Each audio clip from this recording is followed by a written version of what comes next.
John Andrew, thank you so much for joining. It is such a pleasure to get to meet you and get to dive into some questions related to product and everything Wonder. Thank you for having me. I'm excited to be here. Excellent. Let's go ahead and start with you describing the perfect Wonder experience, because I think if you can encapsulate Wonder in one word, it is about the experience, right? That's the entire premise of verticalizing the vacation rental space. So start us off with you casting vision for the perfect Wonder experience. At the end of the day, it actually doesn't really matter what my thoughts are on the perfect experience. You're trying to satisfy whatever the desire of the customer is, right? And when you think about the different types of people who use Wander, you have people who go on their honeymoon, or people who go with their friends, or someone who just needs to go and get away and reflect on a big life change, or whatever it may be. What you end up creating is basically this platform and this experience that hopefully facilitates all these different types of use cases in as satisfactory of a way as possible for these people. And so it's interesting when you think about, okay, describe that perfect experience, because obviously it differs quite a bit depending on the profile. And so what you end up with is this basically standard of quality, right? You end up with an example being an iPad, right? An iPad could be used by a musician working on the next big song, or it could be used by a student learning chemistry. And so you have to design the standard of quality for how obviously it's going to be used, and you have no control over what that looks like. And so for Wander, really what we try and stay to is this idea that every property you visit is going to be absolutely magical. Like, it is not going to be your friend's house. It's those types of places on TV and you're like, wow, like those exist. And then when you get there, the idea is that we want to delight you. We want you to unlock the door with your phone, and then all of a sudden you realize that this is not a normal experience. And we want you to see that Tesla in the garage and be like, that's mine. Like, I can use that.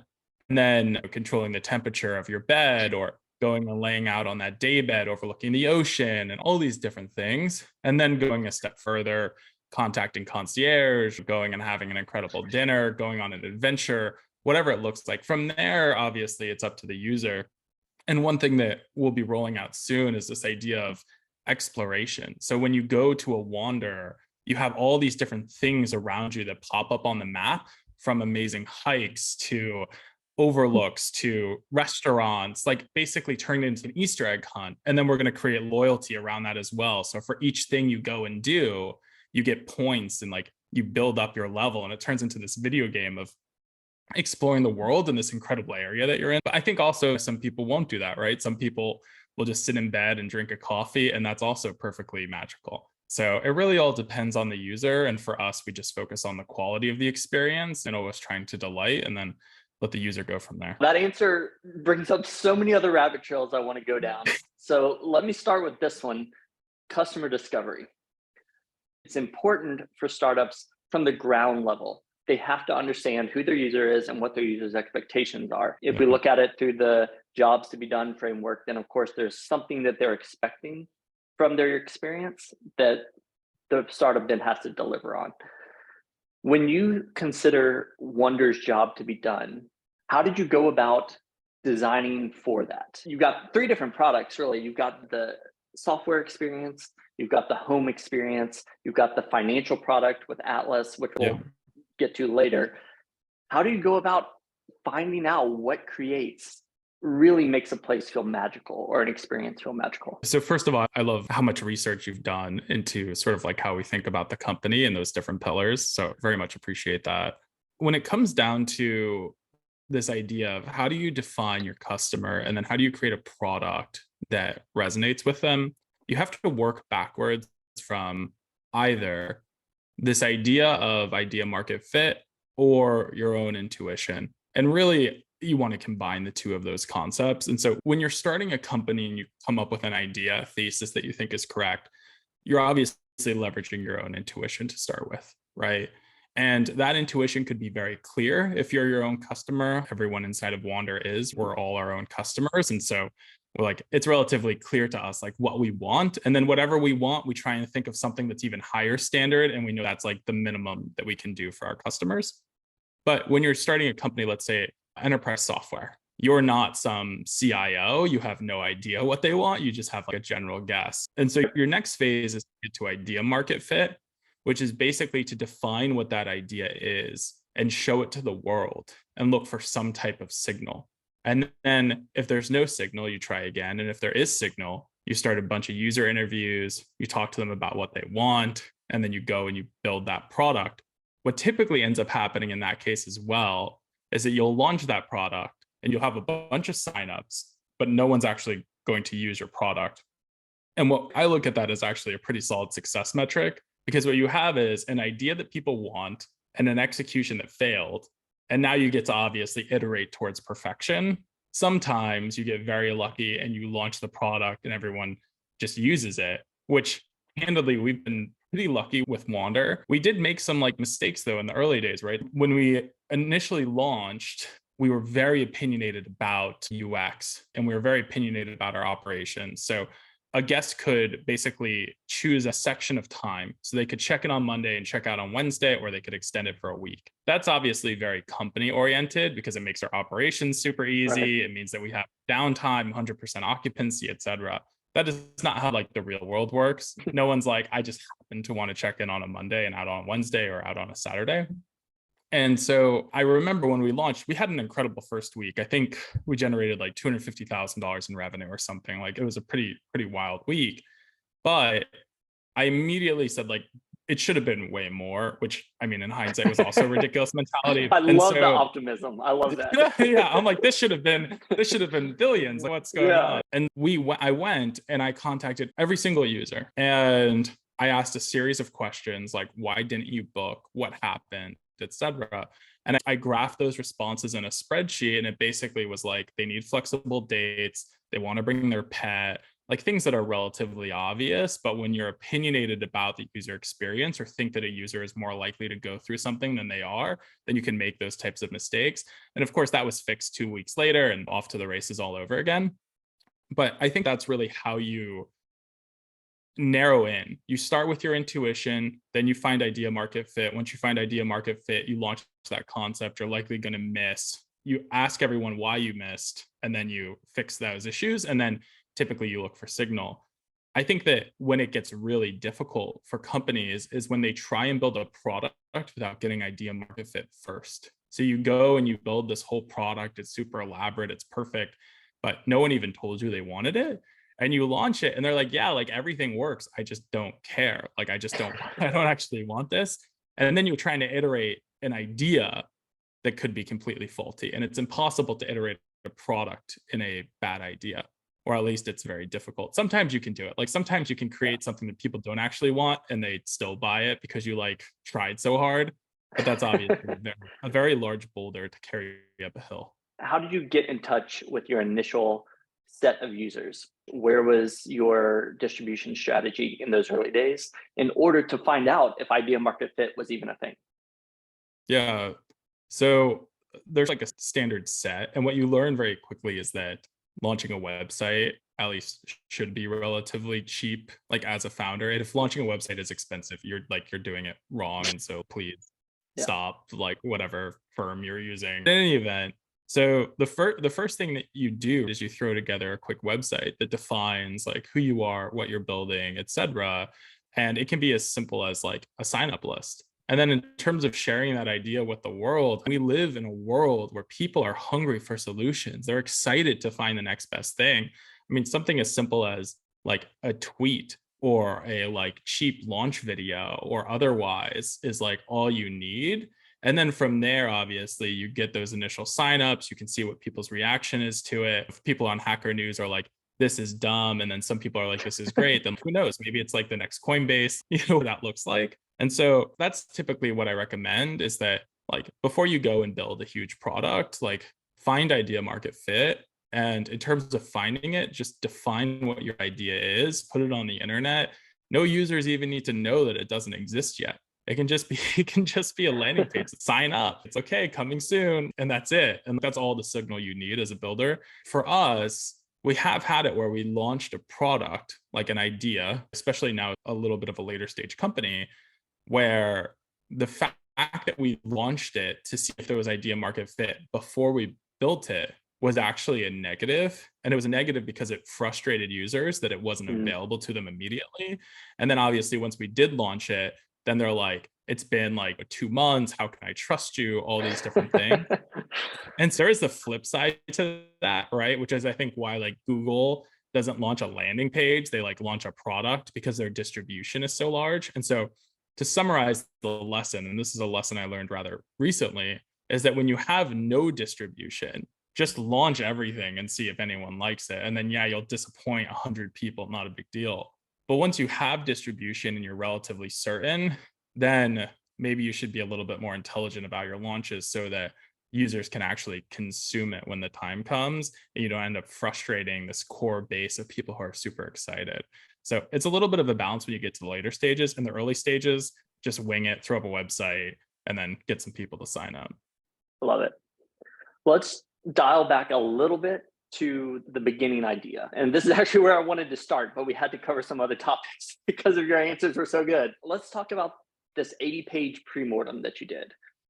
This is something I think as a second-time founder, I will do something similar to this. I didn't know how to do this as a first-time founder, and I wish I would have. You spent a lot of time and a lot of energy putting together an 80-page document, trying to figure out how you would fail, and then trying to come up with solutions for that before you even started. Can you walk us through that process? How did you come up with ideas that would kill your company? And what did you do in order to find solutions for those ideas? Starting a company and building a company, terribly uncomfortable if you like fuck it up. And even if you don't fuck it up, it's still going to be terribly uncomfortable. Like Elon Musk described it as like chewing on glass and staring into the abyss. That's not too far off in terms of the hard times of building your company. And so what you want to avoid is starting a company, dedicating your life to it, and then waking up 5 years later, 10 years later, and all of a sudden, like it fails. Like you accomplished nothing. You learned a lot, but gosh, like 10 years of your life gone. Which it's incredible how easy that happens. Like I'm relatively fortunate that when I started Coder with my co-founders, I was 17, 18, and that company is still going and successful. But to think about how long that was, right? And I just turned 25, which I realize there's going to be some listeners who are like, you're 25, shut the fuck up. But it's just amazing how quickly time goes. And so when you recognize that you're dedicating yourself at minimum to an 8-year journey, which is what every founder who starts a company should think, is that this is going to take 8 years to even find out if I failed, most likely. When you realize that, you really want to make sure you're correct on your next idea and your next company. And you find that it's well worth the 3 months to try and think about the future, think 30 moves ahead, try and kill the idea on paper versus finding out in year 4 that there was some like cataclysmically wrong hypothesis about the market evolution or something along those lines. And so when starting Wander, that was something that I was keenly aware of, that I was going to spend as much time as possible thinking about the future so that when I got to that future, I would hopefully be correct and understand that there would be challenges that would come and we would obviously try and make progress on them. And then that way, all the things that I didn't foresee, at least we'd be in a slightly better position than if I didn't plan at all. And so when starting that process, which I do for pretty much all ideas, and honestly, I should do for like a bunch of the big decisions I make in my life, you start with a simple document and a simple overview of the idea, right? The executive summary. And you write down what it is and why it works and all this sort of stuff. And then what you end up with is the way that I do it is you start asking yourself a bunch of questions. And as you ask these questions, you write them out. What's the go-to-market strategy? And then once you ask the go-to-market strategy, you're like, what does that go-to-market strategy cost? Why do influencers want to promote this? Like all these different pieces. And what you end up with, and the reason it turns into an 80-page document, is you end up with 6 pages of fucking questions. And you should think about all these different things like, what's my exit strategy? What is the multiple at IPO that this company is going to have? And how does that work backwards to a Series A? And all these different things. And a lot of them are going to be relatively fuzzy. But the idea that you're forcing yourself to think about it and write an answer for each one, and then you organize it into sections, and then it basically turns into something that's relatively readable, is super important because it makes you have a level of clarity that most founders don't have. You now have at least 12 months of clarity and probably 3 years of additional fuzziness, whereas most founders have 2 weeks of clarity and maybe a month of fuzzy. So that's the process that I recommend. And I also do the same thing with every new product that Wander launches. So every product that we've launched to date has been defined in that original document and is actually like from that original vision of the company that was started, I guess now like 18 months ago. But now I have these new ideas and I see these new adjacencies that I didn't see before. And I run through that same exact process of how does this launch into the next $10 billion business line? And then why does it die? Why does it fail? What's the defensibility? What you find is though, is that like that process as a company grows takes a little bit longer. And more importantly, it takes a lot longer to explain it to like your board or like your leadership team, because you end up being that madman, like pointing at the wall and like connecting dots and being like this unlocks this and then we can do that. And they're like, okay, but when are we doing this? Because that's the first thing that goes in their head. I have so much shit to do. I can't do this tomorrow. You're like, oh, we're going to do it in 6 months. And they're like, dude, what the fuck are you talking about? You're forcing them like to look out into the future. And so it's a very interesting dynamic as your company grows, but I still think it's really important. Like you can see the future. I think that's something that most humans don't realize is that like humans can see the future. You just have to really think about it and you have to basically run scenarios over and over again. And you can create a decent amount of accuracy when you do that. So I think that's the biggest mistake that people make is they just don't think before they do, which I think is also a particularly big trap for people with multiple co-founders. Because when you have multiple co-founders, you come up with an idea, it gets argued for an hour across 3 people. And then you're like, okay, this is probably correct because 3 people went through it. But what you find is that each person only thought about it for an hour, right? So the fact that 3 people thought about it for an hour means that they all just got an hour deep into the problem. And it would be much better if one person just thought about it for 3 weeks and then told the other 2 what they're doing. So anyway, that's a long answer to the question, but thinking about the future is very important when starting a company. I totally agree. Was Atlas born out of an answer to one of those pre-mortem questions, or was it a part of the initial vision? It was born out of an answer. So when you look at real estate, you very quickly realize that finance is the other side of real estate, right? And so you end up looking at capital markets, your debt markets, and then also your equity markets, right? Who's going to own the underlying real estate? Because if you do some quick math, let's say with Wander, if Wander has 1,000 locations and it has complete control over those locations, and each location is $3 million and you're leveraged at, let's say 70%, that's $1 million of equity per location. That's $1 billion of equity and $3 billion of debt. And like, where the fuck is that going to come from? And so like, you're like, okay, I could raise $1 billion of venture capital, provide like a 20%. And actually it would probably be a decent return for those VCs, but it'd be super dilutive, X, Y, Z. And so you're like, okay, this company is going to need to have dedicated real estate capital, but it also wants to maintain control of the properties. And what's the way that you can do this and also create a flywheel with your consumers where more guests equals more investors equals more properties, and you can kickstart that flywheel. Now that flywheel takes time to start. You need a pretty decent initial base to fully kickstart it, but that's eventually where you can get, and you can blur the lines between customer and owner. And so that was the idea for Atlas. Quick back of napkin math, like where does this money come from, right? And then is there a consumer opportunity? Is there a flywheel? Is there a way to take this necessity and turn it into an incredible competitive advantage and an incredible moat while unlocking as well an entirely different business line, right? Because now what you end up seeing is you have this consumer brand that's also this asset manager, which is a business line that, or a business model that's been around for hundreds of years. And so you can very easily forecast the question of like, how does Wander last forever in this model? And you look at companies like BlackRock and otherwise, then you tie a consumer like brand around it. And then all of a sudden you're like, oh shit, things are going to get funky if this is all successful. Yeah, it was born out of a question. And honestly, the specificity of Atlas took a lot longer than understanding that we needed to create this vehicle that allowed for ownership. And so I spent probably At this point, I felt like I had enough clarity to like go and start Wander. And I'm like, I'll get the specifics of the ownership down along the way. But I spent 6 months once the company had started ideating on Atlas and trying to figure out the correct way to do it.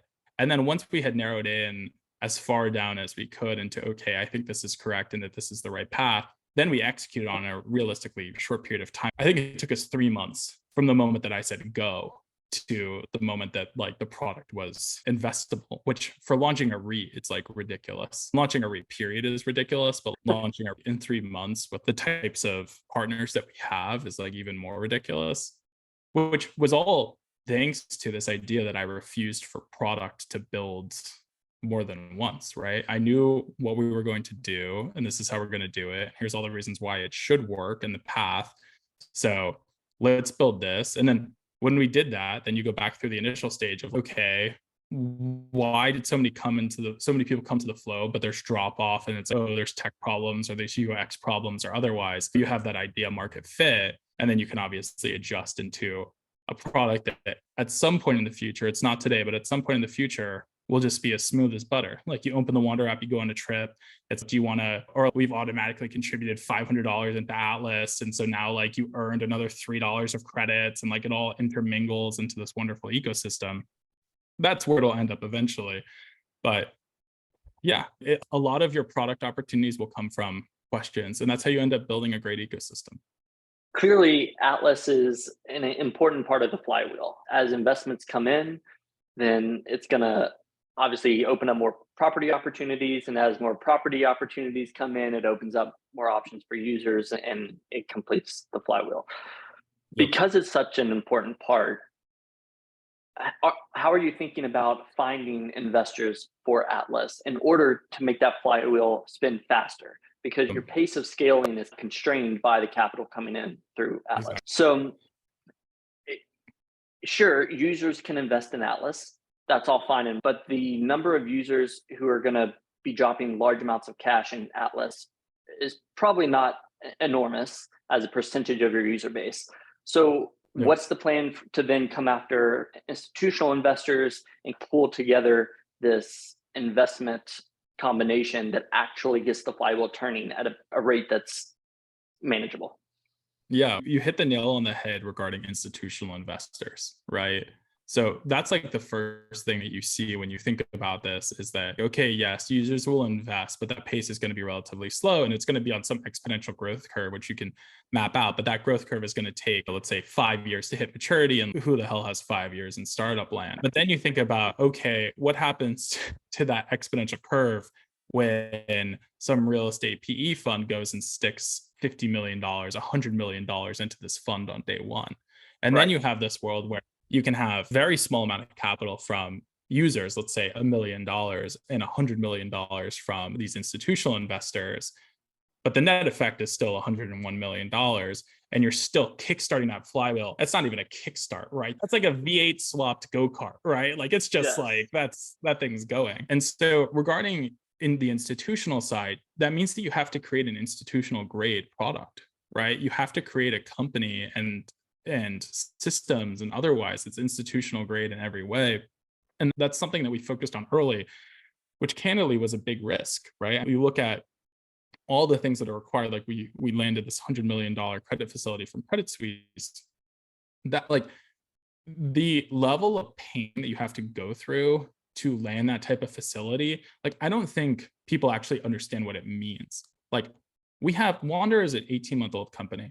We have the most incredible finance team, the most incredible underwriting. Every single purchase goes through a buy box, an appraisal, desktop appraisal to validate that appraisal. There's certain constrictions in terms of geos and density and all these things from a real estate investment perspective. Then you get to the underlying company. You're looking at monthly reporting. You're looking at audited financials. You're looking at like trusts that control that flow of the money, so that there's all these different pieces, which means that Wander as an 18-month-old company has more financial and reporting rigor than I think most pre-IPO companies do, and candidly, a lot of public companies do. And so that is the key, right? Is to think about how do I hedge progress right, is what we're thinking about here. And it's okay, if consumers are slow to invest, which would be typical, especially when you have these limitations, like it's accredited investors, it's a $10,000 minimum, et cetera. Those all go away once the security is basically a public non-listed security where it's like investing in any other stock, right? Which is the path that we're on for Atlas. But for now, it's a small percentage. How do you kickstart that? And really, it boils down to institutional. And then when you go a step further and you ask the question to yourself, how do I make something that's institutional grade? Then it's be prepared to spend a bunch of money with E&Y and Latham Watkins and like a lot of gray hairs. Yeah, it's institutional is basically our hedge on slow retail progress. And the beautiful thing is that we are by far the most professional operator of short-term rentals, like period, in terms of acquisitions, management, and then like driving demand. Like we have that all in-house. We have an incredible team. We're well capitalized. And also because of the partnerships we have with international banks and otherwise, those systems are already in place in every respect. And so that's like the thing that you get when you think about all the ways a company can die, right? Is you come up with things that are not obvious and take time and you start them early. Now, where everything ends up, we'll see. But so far, like the investor interest, especially on the institutional side, is incredibly strong. We're going to end up turning away institutions just because of the level of interest. So when you pull Atlas back into this bigger idea of Wonder as a whole, you end up with three different products: your guest experience, your Wonder platform, and your financial product, Atlas.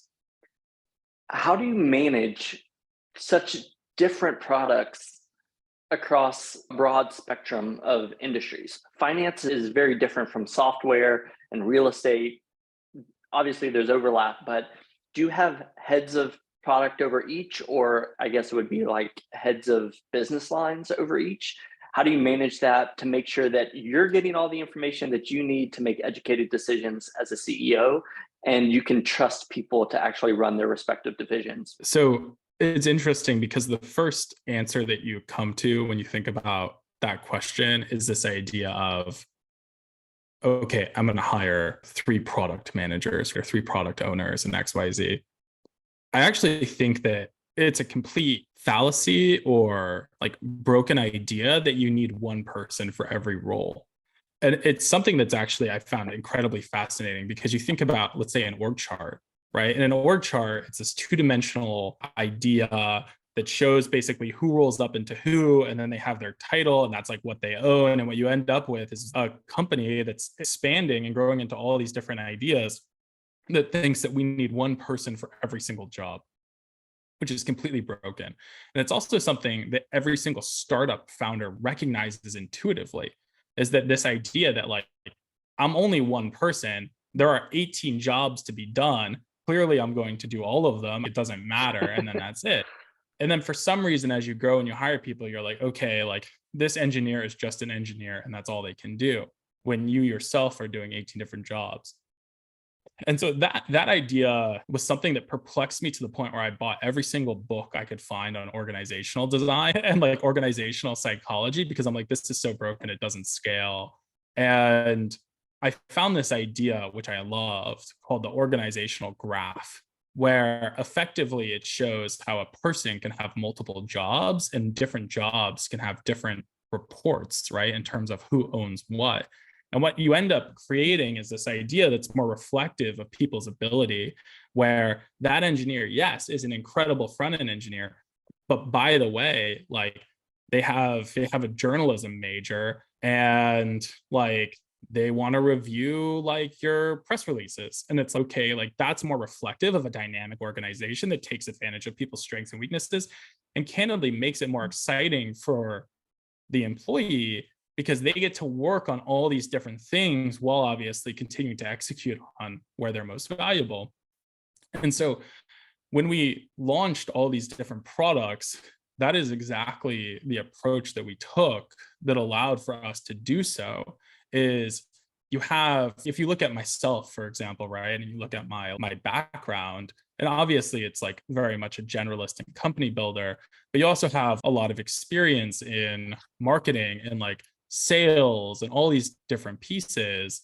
And there's things that aren't on my resume. Like I spent 3 months like building an introductory brokerage, like a Robinhood like competitor, like for fun. Like I like have like a weird knowledge of these financial products and the right UX and otherwise.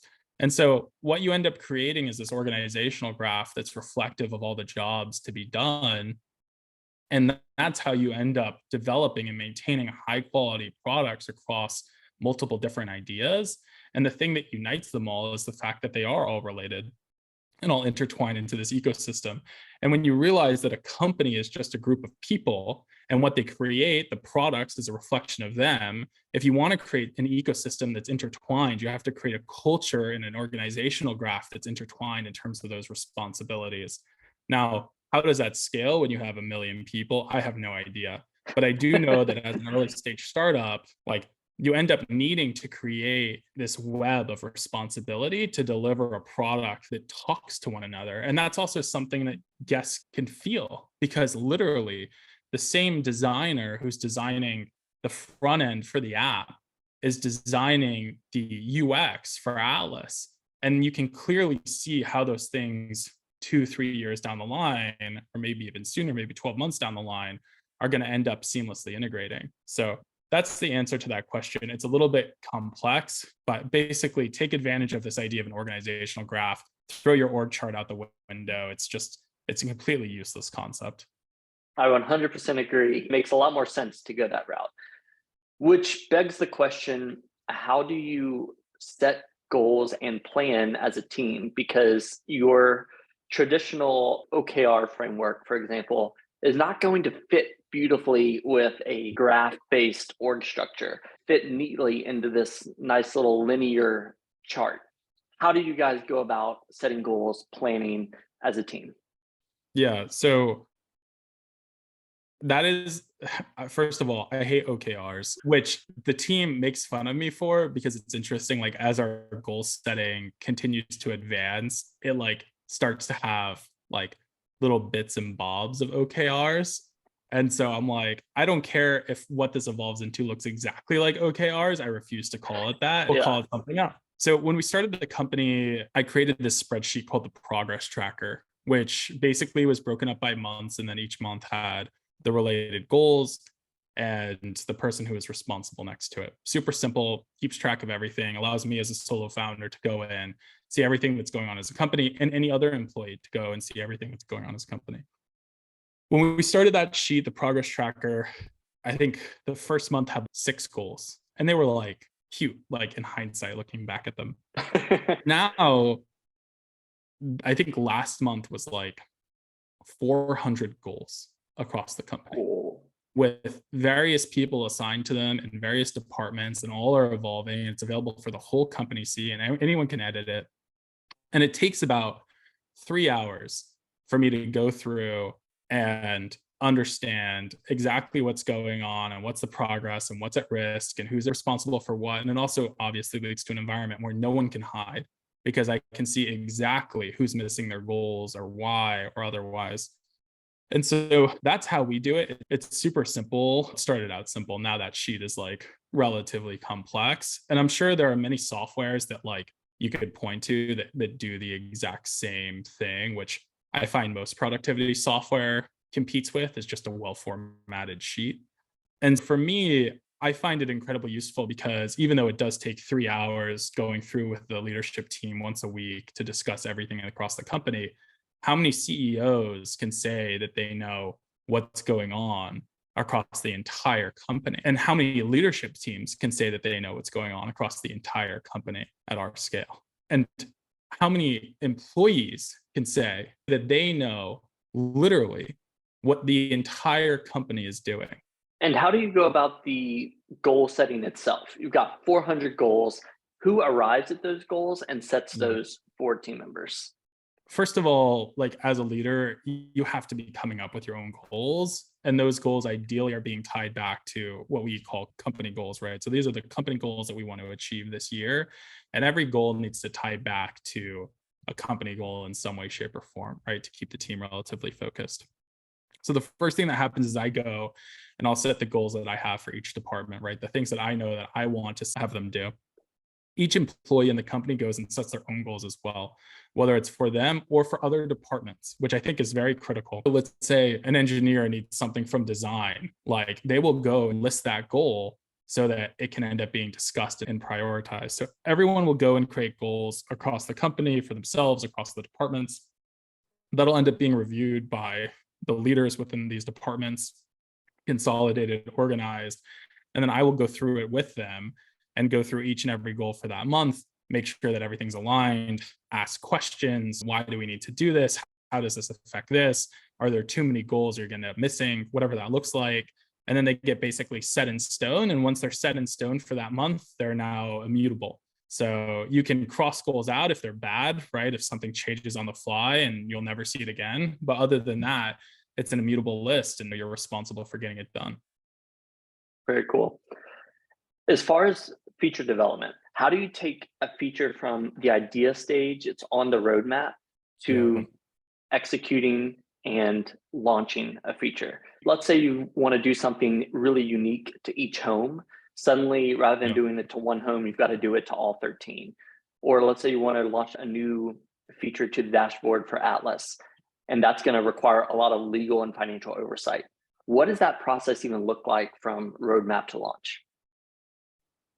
So it first starts out with the idea. And what's interesting is that we don't allow for goals to be set more than 1 month into the future, because I don't want the team thinking about or being distracted by, or actually more realistically, allowing for this idea that we're going to delay something that's important out into the future, which I think a lot of teams do. They're like, we're going to do this and it's going to take us 2 months. What I'd much rather see is we're going to do this and we're going to do a small part of it this month. And that's what we're going to put on the progress tracker.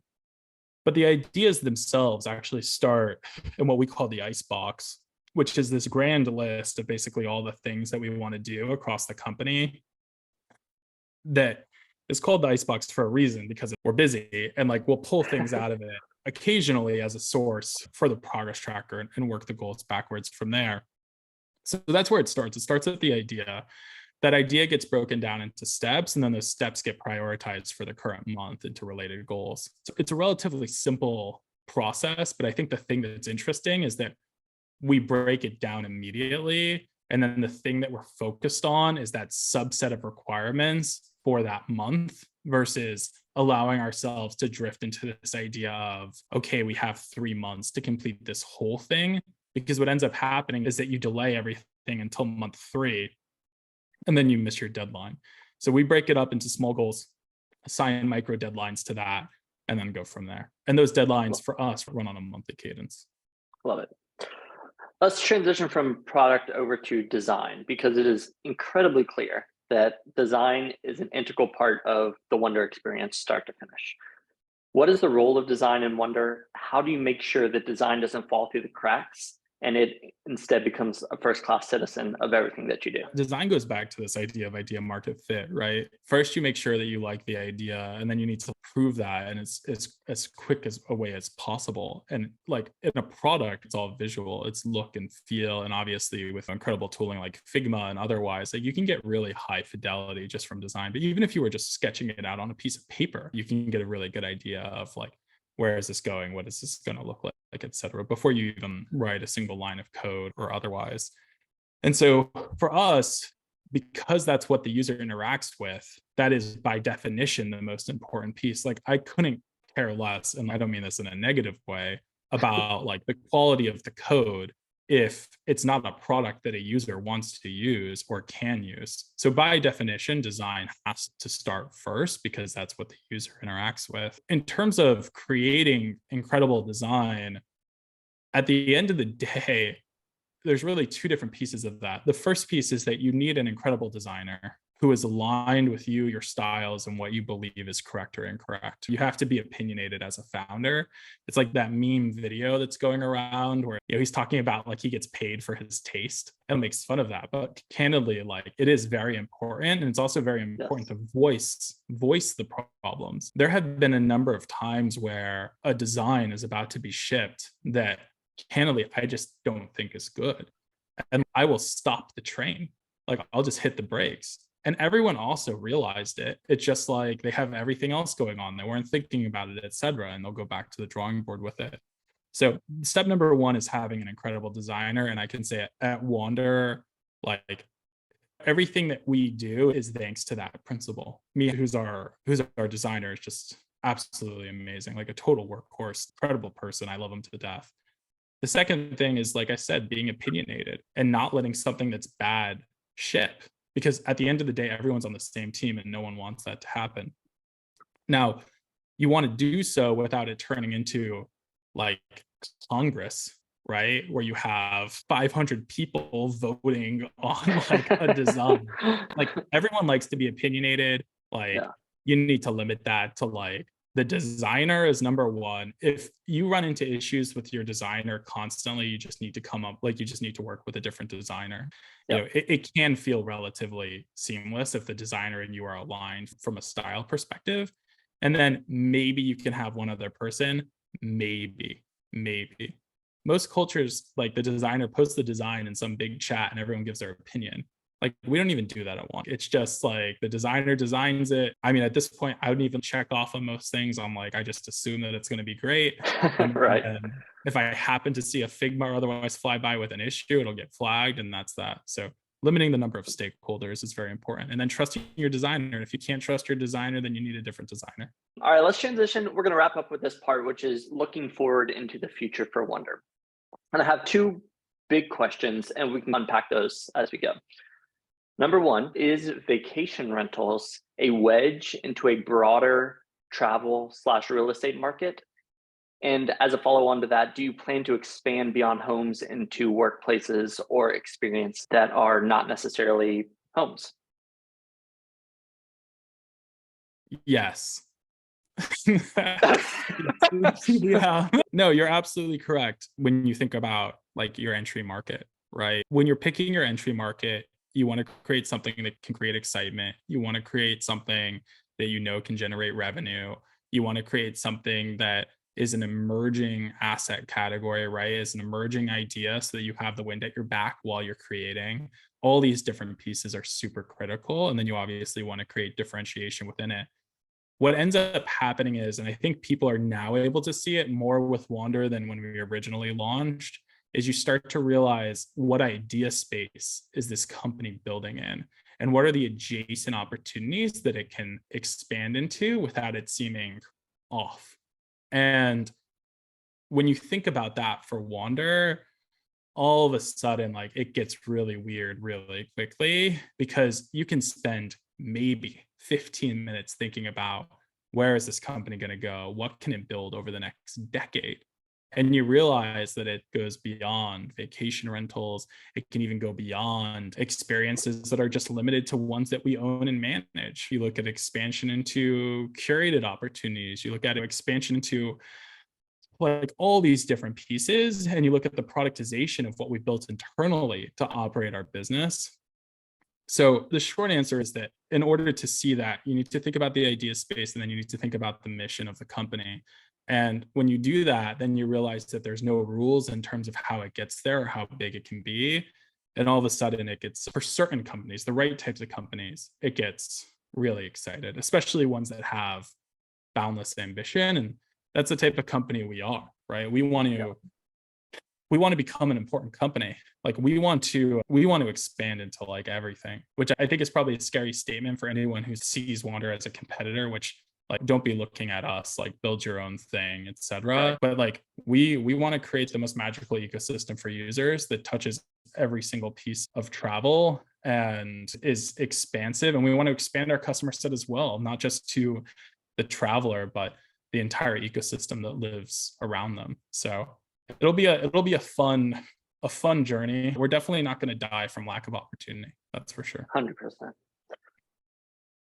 I'm sure you saw this question coming, but there are competitors in this space. The biggest and most well-known being Airbnb and their premium offerings or their experience offerings. How do you see you two coexisting, and or are you not going to coexist and you're going right after them? I'm trying to think about the answer to this that doesn't get me Yeah, feel free to be very in politically correct around trouble. this. Yeah. Well, I Or don't want to be feel free to say, I don't want to be politically correct. I want to be candid, but I want to do so in the correct way. What I can say is that Wander wants to make a product that users want to use, period. We want to build an experience and an ecosystem that users want to use above anything else.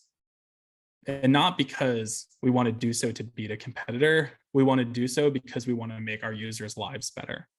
I think that if we continue to focus on the customer and the quality and remember that like they are human beings with like feelings and emotions and like all that sort of stuff, and we don't lose that humanity, that with the right strategy and the right team, we could end up in an opportunity where we end up creating that platform where over the next 10 years, we create a platform that users want to use. But we'll see. That's easier said than done. And I have tremendous respect for every other company in the space because I recognize that companies are, again, just groups of people. And those people are incredibly talented. They've gone through their own challenges. And like at the end of the day, if we're all focused on the customer, it's going to be incredible for the customer. And regardless of what happens, like we'll have moved this part of the world forward. And since we all drift away into the endless abyss at the end of the day anyway, like that's all right by my book. John Andrew, I think that's a perfect place to wrap this up. Thank you so much, man. This was such a fun conversation. I love getting to hear where your head is at with different pieces of the Wonder experience and how you've been building a company from scratch. And of course, as a fellow founder, I appreciated a lot of your answers and the way that you thought through different things. So thank you. Thank you. It was, absolute pleasure. I enjoyed it as well.